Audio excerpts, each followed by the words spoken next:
Welcome to Motivated to Lead podcast, helping you become a better leader. I'm your host, Mark Klingsheim. Hi, everyone. Thanks again for joining us for our podcast this week. My name is Mark Klingsheim with SEMA Partners. Each week, we interview leaders and they share lessons learned from their careers. Our goal is to help you become a better leader. This week, we're happy to have join us John Milad. John has over 25 years of experience as a startup executive, a venture investor and banker specializing in healthcare innovation across the UK, Europe, and the US. He was the co-founder and CEO of Quanta Dialysis Technologies, which he led for over 8 years as their CEO. He raised over $400 million in funding, commercially launched in the UK and the US. He's held multiple board positions. He was selected as the Sunday Times Maserati list of the UK's top 100 game-changing innovators and entrepreneurs, and also was the winner of the 2022 McRobert Award from the Royal Academy of Engineering for Outstanding Engineering Innovation. He has some great lessons learned as an investor as well as a CEO, and looking forward to today's conversation with John. Again, it's great to have John joining us. And John, we were just commenting, you've got probably one of the coolest backdrops that we've had for guests. Tell us where you're at, and we're going to talk about your story. Hey, thank you. Thank you for having me today. I'm joining in from my office at Downing in this right on the river of the city of London. So we're looking, what you see behind me is we're looking south across the river to the famous skyscraper, the Shard. Okay. Yeah, it's very cool. So, and I said before we started, that's not a virtual background like we see on Zoom so many times. So, John, we met about a week ago, and definitely looking forward to hearing your career story and a little bit about how you've gotten to where you are today. Great. Yeah, really happy to share that. I've certainly, it's been one thing I would say about my career story is it's one that would have been hard to forecast from the beginning to predict all of the twists and turns and pivots. So I don't know if there are lessons that can be drawn from that. I've certainly enjoyed the progression. I'd say one thing I've constantly done is I've pursued things that piqued my curiosity. I love complexity. I'm really interested in stuff that sits at the intersection of science, medicine, business, technology, and there's a lot of interesting things happening there. There are different ways of being involved, right, in that area, and that's probably been the commonality, and also just ambition. I like to do things that make a difference. I like to pursue things that are challenging and therefore rewarding when done right. Those are some of the commonalities, I suppose. But happy to walk you through more detail, of course. By just trying to abstract a bit as well. Sure. Yeah, absolutely. Well, when I was introduced to you, they said you were based in London, and when we first met, I expected you to have a little bit different accent than you have. So tell us how you got to London. You've been there a long time, but tell us a little bit of your story of how you got there and just some of the things that you've done. Yeah, my accent really betrays me. I'm originally American. I grew up in New Hampshire. And spent all of my young years there, and then as soon as I left high school, I went to the University of Chicago. So I was keen to explore life in a big city.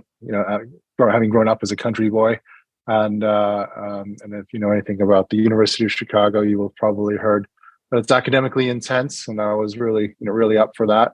And so that was very formative to me in terms of the way I look at the world and some of especially the critical thinking skills, and also the confidence to engage with difficult subject matter where maybe I'm not necessarily the subject matter expert initially, right? From there, I learned about interesting things happening in Wall Street. This was in the 90s, and so I thought it would be fun and interesting to join an investment bank and get involved in the deal making that goes on there. And so I started off my career as a junior investment banker doing that at Lehman Brothers in the 90s. and got wide exposure. Learned how to work really hard. It's probably the most durable lesson I learned. Those classic horror stories of junior bankers in the 90s working 100-hour weeks, that sort of thing was fairly typical. You do learn a lot about yourself and what you're capable of doing when challenged in an environment like that. I also learned a lot about finance and business, and learned about different industry verticals. So that was all really good. But I carried with me also an interest to get on the buy side. I learned through working as a banker in Wall Street that finance has many different flavors and approaches, and as a banker, you're effectively an intermediary, sitting in the middle, trying to convince people to do things. I thought it'd be far more interesting to be an investor who's making decisions around what to do or not to do. And so I moved over to work in a family office in New York that was backed by one of the former senior partners of Goldman's, who had cashed out in the IPO, and he had partnered up with a big Texas billionaire, Richard Rainwater. So they were doing all kinds of interesting investments, ranging from venture investments during the first .com boom to leveraged buyouts of public companies, to distressed deals, to creating seeding business ideas. It was a Wild West. It was really cool. I certainly learned how to do deal making and how to look at stuff from the perspective of being a principal, ultimately interested in making money, right? And along the way, I was the young guy on the team there, and so they're like, "Hey, you're young. There's this internet thing going on. Why don't you figure it out, and we'll make some investments in that area?" So I also, was involved in some venture investing during the first .com boom, and one of the companies that we backed was ended up becoming WebMD. Okay. So, Sure. I have the pleasure of saying I was involved in one of the first digital health investments. We didn't even call it digital health back then. That wasn't a coherent theme. It was just another .com doing some medical stuff, but that was kind of cool, right? Early on to have been a part of that, and that kind of got me really interested in a specialized focus around healthcare. So since the late 90s, I've always been focused on healthcare innovation, and did that. Finished up my time at Kirkland. It was called Kirkland Investors, and then moved over to the UK. So there was a team in the UK at Nomura, which was running a boutique basically within the larger Japanese banks. It was a specialized team just doing healthcare. And they had two bits. One bit was doing capital markets activities, and the other was doing balance sheet investing. So they had a venture team, and so I went into that mix, and I really learned a lot about how the healthcare industry is structured, the different subsegments, and where innovation comes from. And so, as an officer in the corporate finance team there for 5 years, and kind of got my stripes as a healthcare professional in that. Came out of that and went back to venture at Atlas Venture, which is a big venture fund in the US, Sure. You probably heard of. Did that for a bit. And then I started this cycling of, I was asked to drop down into one of the portfolio companies where I became the CFO and helped take that company from Series A to Series B and development stage to commercial stage, and did a lot of cool things there. Came out of that and became a partner in another venture fund called NBGI, where we did medtech investing. And actually, we did a great job of picking some fabulous companies. We just had the misfortune that it was a single LP fund, and our LP ended up blowing up. So that didn't last as an investment platform. But the legacy of the companies we backed was fantastic. Along the way, got to know one of the portfolio companies really well, and I was invited by the board to step in and run that as CEO. So that was Quanta Dialysis Technologies, which is what I was doing for the last 8 years of my life before recently joining Downing. And I could walk you through that was a really exciting journey, but I don't want to speak without coming up for air. So did that for 8 years and then recently joined Downing. So that's the sort of the thumbnail sketch of the stuff I've done. Yeah. Well, it's an interesting kind of journey from kind of the investment side into an operational role and kind of back again. So definitely some great lessons I'm sure you learned along your journey. Give us a little bit, if you were to step back, I like to ask this question, if you were to step back knowing what you know now and talk to a 22-year-old John, what advice would you give him to help him as far as get prepared for his journey? Yeah. So I hate being overly prescriptive. I also realize that, some of the lessons I learned are very specific to my journey. But, one of the things I would probably, if I was talking specifically to myself, would be to lean harder into going into an operating company startup role sooner. Mm-hmm. I actually did receive that advice very early in my career, but I didn't want to hear it, to be honest. And so I resisted. In fact, I had some early opportunities to step into startups, and some of which did quite well. But it might have been an interesting alternative universe had I done that. But I resisted that for a while, and then when I did it, I found it immensely rewarding. I liked the first role where it was basically the CFO of a biotech company, but actually, when I really stretched myself to do something that was a little bit beyond my comfort zone. So when I was a CEO, Quanta, that is really when I discovered like some pretty profound things about myself that I didn't know.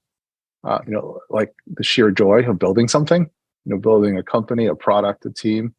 Also that, I had capabilities outside of just being a technical specialist, good at finance, investing, and analytics. And I have to say, I felt grateful that I had that chance to do that, because I could also see that there might have been a scenario where I never did that and never realized I had that in me, or that the immense satisfaction that could provide having done it. So I would definitely strongly advise the earlier me and quite possibly anyone who has an interest, not just in entrepreneurship, but even if ultimately want to go into, say, venture, which is a field that many people find attractive. I strongly encourage getting some experience, time served in a startup, building something. It's fun and gratifying, but also it's really empowering. I think it potentially allows you to be a better venture investor. One of the things that really struck me is I recently read an article in Sifted, which is it's an online journal for venture in Europe, and the writers claim that fewer than 2% of venture professionals in Europe have any experience in a startup or operational role. And I just find that astounding, given the very nature of what we're backing is, companies that are going through this journey. It's really helpful to have the lived experience of what it means to be on that journey. And it is different from looking at it from the outside. And so, I think that is, really useful experience. And I would highly encourage others to take the opportunity to do that. So moving into that first leader, the CEO, the top spot as far as in the company, what do you wish you would have known earlier as far as you were in a functional role as a CFO and had responsibility, but being kind of the go-to person, or at least, you didn't have anybody else to pass it to, maybe the board, but you still were responsible. What do you wish you would have known earlier as far as in that role? Yeah, I think, one of the things, there are probably a few things. One is, to find, there's a really interesting balance that needs to be struck to, one, find your confidence to make decisions, right? Because they're always going to be, like, if you're doing something in the life sciences world, right, as we were doing, it requires pulling together a team of subject matter experts, across a range of fields, all of whom are going to, in their area, know more than anyone else in the company, more than the CEO, hopefully. But needing to balance all those perspectives to come up with coherent decisions.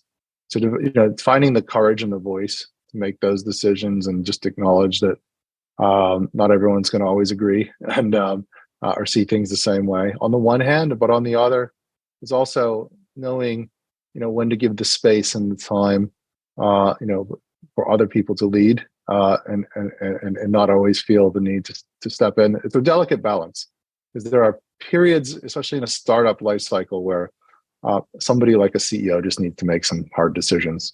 Otherwise, things don't get done that need to get done. On the other hand, you get the best outcomes when you have an empowered team that feels they control their destiny and they're pursuing, they're allowed to self-actualize, right? And so getting that balance right is really hard. And I could think in my own experience where I swung too hard in one direction or the other. And I guess I would maybe want to be more thoughtful about that starting early on, and I would encourage others as well. You don't want to be too passive and just let things happen to you on the one hand, but on the other, you can't let yourself slide into being some type of authoritarian figure who's trying to make all the decisions. And it's a tricky balance and probably needs a lot of thought early on. So in that first year that you were in that role, what were some things that you were doing as far as that you think that helped kind of lay the foundation for your leadership for the rest of the years that you said you were there for about 8 years? Is that right? Yeah. So we took it from when I stepped in, the company was still in its Series A funding round. So I had been involved in putting together the Series A, right, as an investor. And so, and then the founding team kind of took over for a while, and then there was a need to bring in a different leadership style, and so I was invited to come in and do that. And so when I stepped in, it was still under Series A. The product was still a concept. It was with some very early prototypes that really didn't represent a minimal viable product as much as proof of concept prototypes. There was a need to really step in and make some hard decisions about, like, well, what does an MV? What are we shooting for? How do we get something out? Because what's the right way of organizing ourselves to get that done? Do we have the right people, the right structure? There's a lot of stuff like that needed to be thought through early on, and some changes made. I also had the interesting challenge of needing to raise money. The Series A was running out as I'd stepped in, and so somehow getting that sorted out, right, and then getting to some type of product freeze, and so there was a lot of interesting challenges that year. But actually, it turned out it was a really tough start, actually, because we weren't exactly where we had hoped we were. But by the end of the year, we had got the product freeze, released something with the CE mark. So we got to we've had something that we could test and show. We had raised our Series B, so we had raised a significant round of funding that gave us meaningful runway. We had restructured the team, so there were a lot of good things that by the end of the year had been put in place. That was very different from when we stepped in, and so that was a very heroic year, is what I would describe it as. And of course, I was still trying to figure out various aspects of the business. The people there were trying to figure out who is this crazy American, and can we trust him? So there was lots of stuff to do, right? But it was, looking back, it was a heroic period where great things were done under very challenging circumstances that laid some strong foundations. And and then from that, we were able to build. And what we ultimately got to was, I think when I came in, we had like 30 employees, and we had done a small Series A. And by the time I had left, we had over 200 employees. We had raised in total almost $400 million. We had elevated the profile of the business. We had developed this disruptive portable hemodialysis system, right? So we'd elevated the profile from this small, backwater UK to something that was like globally visible. We'd done our iterations on the product. So we had a second generation product that was the true MVP, and we had successfully launched that in the UK during COVID, which was really fun and challenging. We also got that through the FDA and did a launch in the US and built out a US team from a greenfield. So there's a lot of cool things that happened along the way. And one of the interesting ones was as well that this product we had designed was considered to be so remarkable from an engineering perspective that the Royal Academy of Engineering awarded us the McRoberts Prize, which once a year, one team with one product gets that. It's not just in the medical field; it's in every industry. So, like, previous winners were like the the Harrier jump jet, the Raspberry Pi. So this was like some people consider this the Nobel Prize of engineering. So that was quite a feat to have that level of recognition for this product we had created that solved some real problems about shrinking down a big complex dialysis machine into a simple tabletop device, and then so to expand the ability to deliver the therapy, bringing it out to wherever the patients are and making it operable by patients themselves, and home dialysis being a good example of that. So we did some really interesting things there, and to say it was a fun journey, and I just love that what we built in terms of the company and the product and the company's visibility and the validation of that through raising the largest funding round ever in our industry. We did $250 million Series D in 2021. So it was it was a good journey, I have to say. Exhausting and hard, but very gratifying. So you've worn both hats on looking at investments and looking at a number of different companies and leaders and kind of assessing people from that side. And then you've had the experience of being in a company. What would you say to a CEO? I think that's one of the big things. Somebody going into that position don't realize how much of the job, especially in a startup environment, that you're going to be spending telling the story of the company, what you're doing. What are the mistakes that you see those CEOs making as they're going out to get funds? Yeah, so storytelling is a big part of it. Really being able to connect like a vision of because everyone's wherever they are, right? It's early. There's a lot of risk. There's uncertainty. So being able to draw, somehow take people on a journey from that to this is what the bright future is going to look like, and here are the challenges that we know we're going to have to navigate to get being really able to compellingly tell that is a really, and so and not just doing it as like a dry technical presentation, but really so does that, and that's really important not just for investors but also the team. You really have to bring along a village to do something hard like that, and getting everybody on board. You have to be able to paint the picture of what you're shooting for and why that's important but also achievable, as audacious as it might be. So there's a lot of that you have to do, and you can never do too much of it. So I guess everyone kind of knows that. One thing I didn't always appreciate right early on, and I would encourage everyone to, you have to keep repeating it over and over and over. In fact, the more that message is repeated, the more that vision is stated, actually the more people will buy into it. So there is something about that. Don't think that just saying it once in a compelling way is sufficient. The repetition of it is really important. So to the point you're bored of hearing yourself. So that's one of the pieces. Think about things from the perspective of, clearly we want to most of us do this because we want to make a difference in healthcare or medicine, and so we're thinking about how can we get better outcomes of patients? How can we give them better quality of life? How to satisfy other stakeholders? So we're often thinking about that. But you also need to think about, and those things can be very emotively interesting, but you also need to think through, how is this thing going to make money? Because at the end, if you're trying to raise money from investors, you need to be able to articulate the value story there. Okay, so we're going to take this amount of capital and we're going to turn it into, basically you have to do alchemy, right? Your goal as a startup is to be an alchemist, taking, X amount of capital and turning that into a multiple of that. And you need to explain how that's going to happen, what you're going to do to deliver within the scope of that funding to make that happen. And here's then how that's ultimately there's going to be an exit that pays that back at a nice multiple to the investor. And I'll just say, be able to think through that through. You don't always need to be as explicit as, you're going to get a 10x or whatever story you think you might need. You certainly need to be able to allow the investors to connect the dots to get to an understanding of how that's going to look. They will form their own views on that, and so be a little bit humble.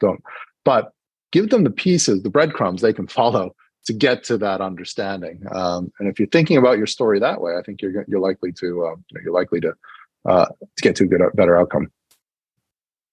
So part of being a new leader, a new CEO, is working with the board. what are some things that you would say to somebody that maybe is not, they've had some probably have done presentations for a board, but they've never been the CEO with a board that they're working closely with? What would you tell them? Yeah, I mean, it's an interesting one, right? Like, again, I came at it a bit of a funny way. So I was initially an investor. I'd been on multiple boards before I was a CEO, and probably the more traditional career trajectory is climb your way up the executive ranks, get to be a CEO, and then one day go onto a board. So I kind of did it backwards. So I guess I benefited from having some understanding of what boards needed, right? So the boards need to understand. They want to. One of the things that I always worked hard to do was just to make sure we were giving an accurate and honest accounting of where we are.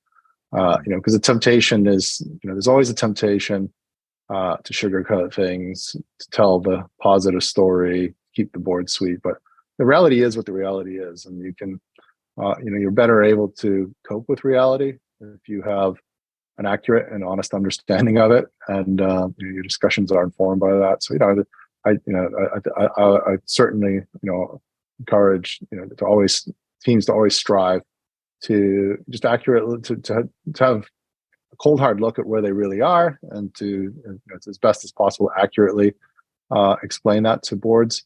The other thing though is there's a translation layer. I mean, one of the things I learned by going from board level to company operator level is, as an operator, you're immersed in a level of detail by necessity to do your job that isn't always helpful, though, to say a board, right? So you have to also be able to abstract a lot of detail and complexity to something that's true but simpler sometimes, right? You have to know, like, you can't just convey all the information you have in a raw way to a board. You need to synthesize that, abstract it, and think it through, or decide what's really important and what's not so important. So there is a translation layer. Because if you just think about it, you may have 3 or 4 hours with your board, once a month, once a quarter, whatever that is. As an exec team, you're wrestling with the subject matter, 10, 12, 14 hours a day, and there's a lot of you just have more bandwidth to do that, to deal with that, and you can't just regurgitate all that back onto the board. You're not really doing your job, in my view. You need to be able to simplify, triage, abstract that to something that's more manageable. Yeah, great advice. Is there books that you recommend to other leaders that you think they should put on their list of things to read? Good question. I'm actually quite I'm a broad reader right now, and so I'll just give you an example of maybe some things I'm reading right now that I find useful. So one of the books I've recently picked up is called The Power Law by a British writer, Sebastian Mallaby, which is looking at the history of the venture capital industry, which by necessity then is also looking at the startups and companies that have been codependent on the venture capital industry. And so I would actually highly recommend that to anyone who's either interested in startup entrepreneurship or venture capital as a profession, because it provides a lot of deep insight into where we've come from, why things are the way they are, some of the tensions that have been interesting to see, like some of the themes and tensions that we deal with, that I'm now dealing with at Downing as a venture investor. They've just been around for decades. And some of the debates, there are also philosophical debates about things like whether it's better to be a deep specialist with a thematic view of the universe, or to be more generalist and opportunistic. Like, these debates have been going on forever, but it's interesting to see how other people have solved them. So if you're involved in the industry, it's instead of having to reinvent or rediscover everything from first principles, really interesting to see how the industry has evolved in response to these opportunities and challenges. I've really enjoyed the book. It's written in just a very accessible way as well. So that's one book that I would highly recommend. The other book that I'm working through right now is called The Nature of Technology, and it's written by W. Brian Arthur. And what he's really interested in is actually having a very, very well defined explanation, actually, of what exactly is technology, which is kind of a word we throw around, but probably very loosely and not really sure what we always mean by that. Like, I mean, and its close cousin then, innovation, and what is the interplay of that with science and our understanding of how phenomenon in the universe, right? And therefore, technology's ability to harness these phenomenon and how technology advances and develops and evolves. And it almost remind me a little bit of the idea as well of the paradigm shift, where sometimes a certain technological field or branch gets exhausted, and actually only once, for example, there's a new scientific insight that allows for a different principle to be harnessed, then as technology go off in another direction, right? So you can think of like 19th century steam technology was developed, right? Steam powered technologies. And that got to a certain place, and there was sort of a certain solution set that's defined around that and technology types. But until then, we understood other things, I don't think internal combustion engine or electronics, right? There wasn't really much more you could do. And then once you understand these new phenomenon and harness them, that gives rise to all new technological fields, and then how that sort of tends to develop and evolve. I thought it was a really fascinating way of thinking about it, especially now. When one of the things that's pretty clear is the pace of technological change that we're experiencing now is just extraordinary, and there's an interplay between the technological change and the scientific knowledge. That so new technologies enable us to gain greater scientific understanding, which gives light to new phenomenon that can then underpin the development of new technologies. There's a really interesting feedback loop there, right? You can think about that in our field, in life sciences. We really didn't. We had like a basic idea of how genes worked 30 years ago, right? But until we did the Human Genome Project, we didn't really know like what was going on, like even how many genes there were or what a gene really looked like. And then we were surprised to find far fewer genes than we thought we would have, because there are far more proteins and other things going on. And then we had to like work out, well, actually, genes can be like, RNA is doing something really interesting, and then genes can be read and written in different ways. And there's this other stuff. And now, if you think about when 20 years ago, I think it cost something like $10 million to sequence a single human genome, whereas now it's down to a few $100. Wow. And just think about that. It's like the reduction in cost is at like 10 to the fifth power or something like that, right? Is extraordinary. And therefore the knowledge that spawns, right? So that we're able to sequence all those genes, because we have the technology, the sequencers, and the ability to stitch those sequences together with the computational power and then analyze that and to understand what those different genes, it really is an interesting like feedback loop, right? Which then gives rise to a hunger for even more sequencing capability to screen more people. And as we do that, we get a greater understanding of the diversity of the the human genome. And then we have a better ability to like understand the differences and how really, especially around multifactorial stuff, which is really hard to understand. It's a really interesting just thing in our own field in life sciences in the last 20 years, how technology changes have given rise to profound scientific insights, which have then fueled a greater hunger for more technology changes. It's just incredible to think of what's happened in 20 years. So those sorts of things. And that's kind of what some of the, just trying to abstract that into basic dynamics is what this book was trying to understand, which I found really interesting as somebody who's investing in innovation at the intersection of medicine and science and engineering. Both books that we haven't heard before, so we'll put that on our list for our listeners. What are some things that you do outside of work to recharge? Good question. Well, there's a part of me that loves adventure and going off and doing things out in the wilderness and traveling around the world. But the reality of my life right now is, I have a beautiful family. I'm a middle-aged guy, so a lot of that means is I've learned some new things. So I enjoy cooking at home. I enjoy gardening, country walks. So simpler, less exotic pleasures these days. Sure. I do enjoy reading, not just books on innovation and technology, but actually widely reading across many different fields. I do feel that kind of gives the raw intellectual diversity to then make interesting connections and to see things that maybe are beyond just my daily experience. So yeah, my interests these days are pretty quiet and humble, to be honest. What parting advice would you give a new or upcoming leader? Well, firstly, I would definitely encourage people to stretch themselves, right? So whenever I've been outside my comfort zone that's when it's a bit of a cliche, but it's so true. That's where you grow. It's also where you have the opportunity to just discover something, maybe a little surprising, right? So would encourage that.